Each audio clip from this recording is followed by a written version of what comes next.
Hi there, my name is Miffy and today I'm going to show you how to make a dream catcher. You can see we have some feathers. I've got some peacock feathers, but any feather type of feathers would do. I've also got some tools that I may be using throughout, some cutting tools and scissors. I've got two types of string, thick and thin twine. I've also got some glass beads that I'm going to use to stick onto my dream catcher, and I've got some wooden beads with which to thread onto the feathers later.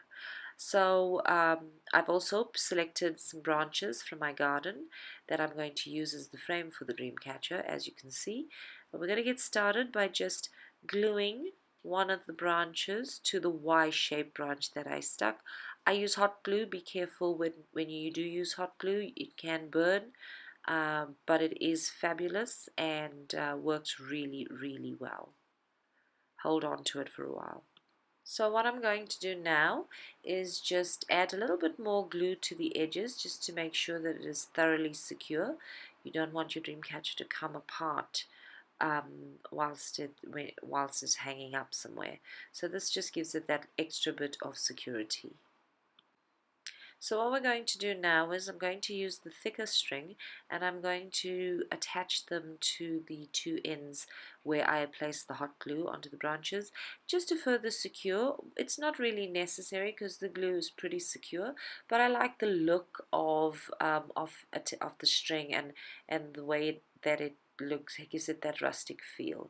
So I'm going to be doing that now, and we start by just winding the string around the branches and tying a very tight knot, as you can see. So double knot that so you can tighten it, and it's going to be strong. And once you do that, all you need to do is wind the string around the branches in some sort of a figure-8 shape, if you will. And if you do that a few times, and as you can see I've got quite a bit of string. I think I used about 1 meter. Use your discretion when it comes to using the amount of string you're going to need. Once you've wound it around, then knot the two ends again, double knot really tight, and you're done on one side. Okay. The thick string does come apart, so just be a little careful with it, but it is very pretty.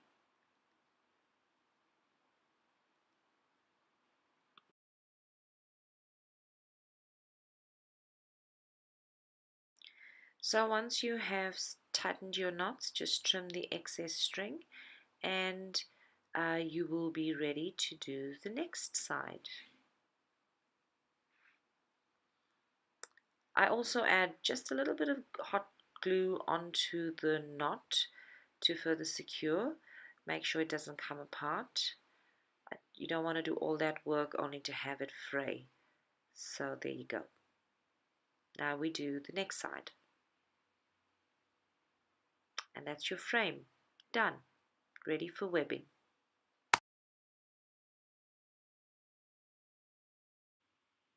So we are now ready for our webbing, and for that I'm going to be using the thinner string because you get a nice even spider web.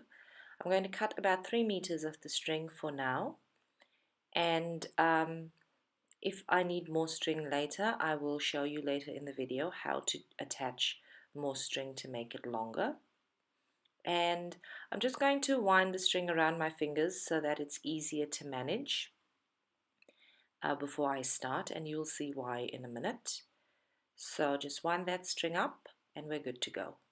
So what you want to do is you want to just lift your frame up and tie your string around the part of the framework where you would like to begin, and just make sure that you give it a really good tight double knot because we don't want the string to be loose at all.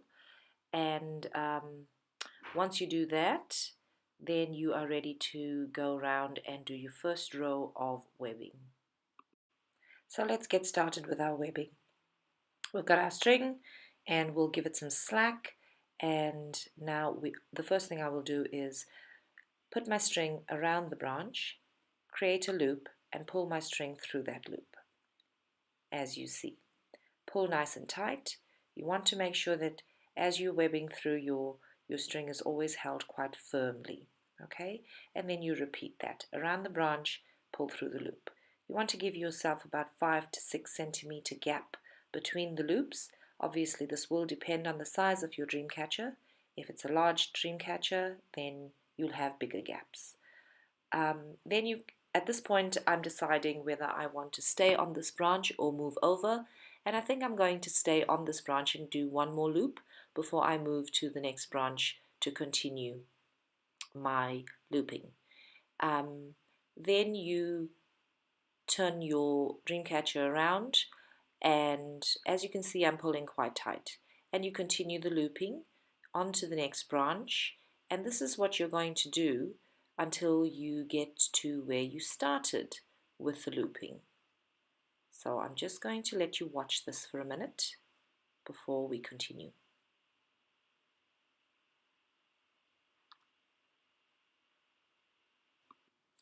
So at this point you want to find the little piece of string from your first knot and join it with the string you've been looping with and form a really tight knot. What this happens, and double knot it. What happens, the reason for this is because it will prevent your starting point from moving on your framework. Just in case you weren't very secure when you first started, your string may move. So this way, your string's not going anywhere. It's going to stay exactly where you originally placed it. And now we're going to continue. As you can see, I am going to need more string at some point, but when we get to that point, I will show you how to attach. In the meantime,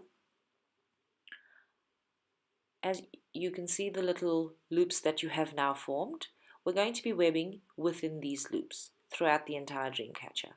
Okay, and then you just, exactly as you did the first time around the branch, except this time you're going through the loop and you're pulling your string exactly as you see.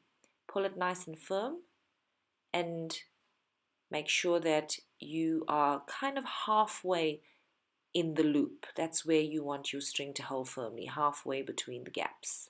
Okay, and then you continue with this down your framework, and very soon you will start to see the spider web developing. You just keep going around the entire framework.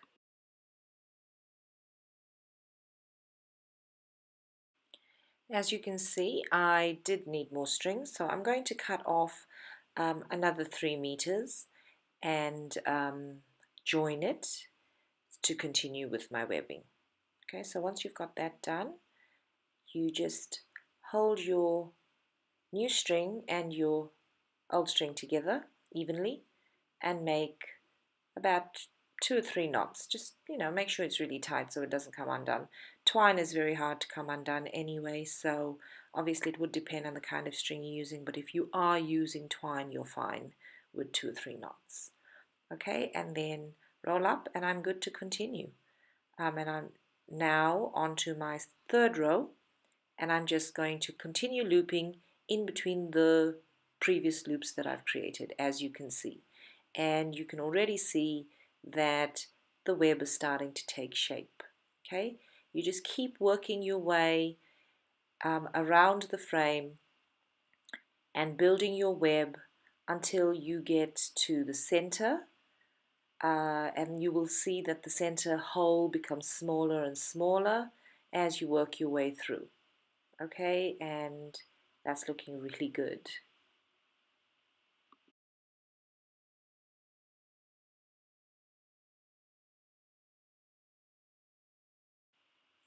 So now we've come to the end, and I'm just going to bring that a bit closer so you can have a look. And what you want to do is you want to take your string and push it through one of the little gaps where you've ended, pull your string through and just pull it through the loop. You're just making a very tight knot is all you're doing. Okay, and sometimes it gets a little fiddly at this point, but it's not that hard. So there you go, you just pull through really tight. You can see that's a really nice web in there. Not loose, not tight, just right. And then just do that one more time to be extra secure. And there we go. Pull really tight, and then you can snip off your string. And then just spend a few minutes snipping off any excess string that you don't like. And there you go. Your webbing is done. You're ready to start with the next step. I hope you're having lots and lots of fun.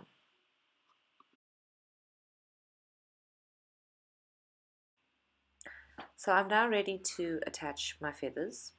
I'm going to be using peacock feathers, which a very good friend of mine kindly gave to me. I'm also going to be using some brown raffia, as you can see. I like brown, it keeps with my earthy theme for my dream catcher, but depend on your color scheme, the choices you make. I'm also going to be using wooden beads with holes that are big enough for me to thread the raffia through, as well as the feather. So just that's the key thing. Just make sure the beads that you use, whichever they are, have holes that are big enough for you to be able to do that. Okay, and raffia is quite strong, and I like the look of it. So I have measured about 90 centimeters of my raffia, and I have folded in half because I'd like my raffia to hang about 45 centimeters from my dream catcher. So I'm going to start in the middle, thread the looped part of your raffia through, and as you can see, loop it through and pull really tight. Now raffia does have a tendency to not hold too tight in the beginning, but if you pull really tight, as I've done, you will see that it will hold. Besides, we will secure it further later, and I will show you how. Okay, so now I'm ready to attach my feathers. So now I'm going to get my feathers and attach them to my raffia. I'm just going to measure where I would like my, how high up I would like my feather on the raffia. And as you can see, peacock feathers are quite stalky, so I've got quite a lot to work with there, which is good. I will attach my first bead threaded through my raffia and decide where I would like it to be. Now, if you would like to have more beads than the two that I'm using, you go ahead and do that. It's entirely up to you. This is your project, and I'd like you to be as creative and have fun with it. So I've measured where I'd like my second bead to go, and I'm going to thread that through.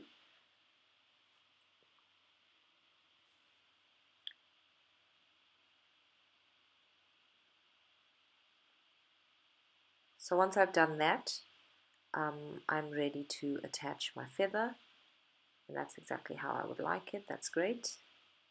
So now I'm just going to hold my bead in a certain way to give me some gap in the hole. And then I'm going to take some hot glue and put a little blob of it in the hole, and I'm going to thread my feather through. There you go. As easy as that. I thread up to my first bead, and then I do exactly the same. Little blob of hot glue. Just be careful with hot glue. It does burn if it touches your skin. And then I thread through. And once I've done that, I just straighten out my string and position it how I would like it to hold, because once the glue dries, it will hold really well. And then I do another feather on either side of the first one. If you would like more feathers, go ahead and do that. Have as many as you like. For this one, I just want minimalistic, so I'm going 3. And then I'm going to take some hot glue and just secure that initial loop a little bit further to make sure it doesn't come undone.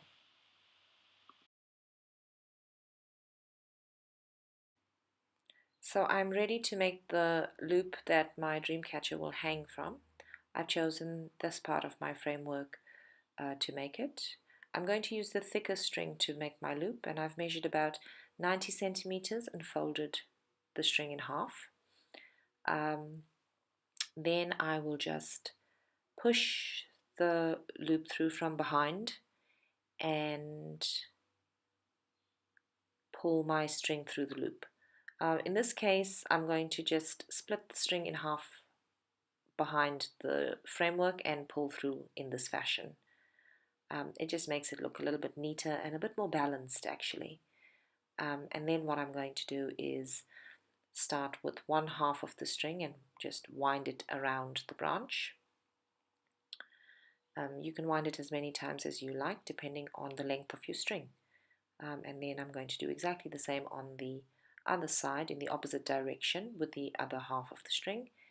And then I'm going to tie it down firmly.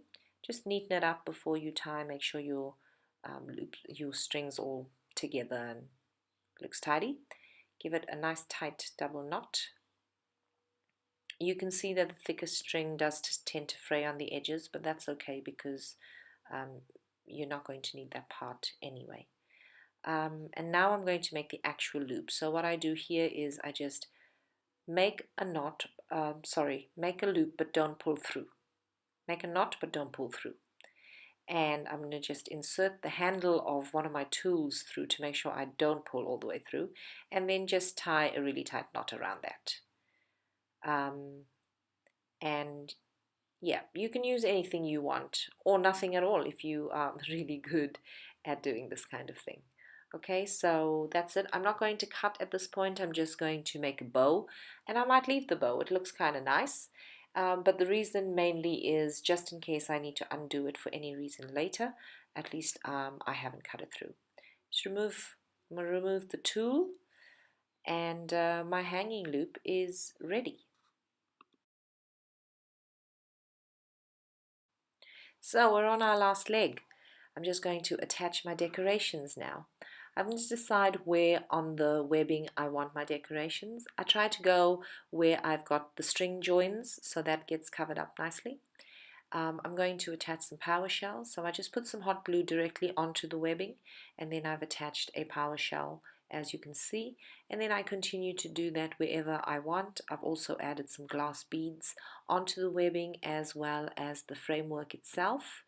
And to further secure them, I just turn the entire dream catcher around, and I'm going to add some hot glue on the underside of the attachments just to further secure it.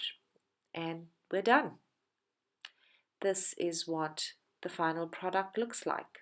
I've just got it hanging on a cupboard at the moment, but this is a gift for a school up in Limpopo, so I'm looking forward to their reaction. I hope you had fun.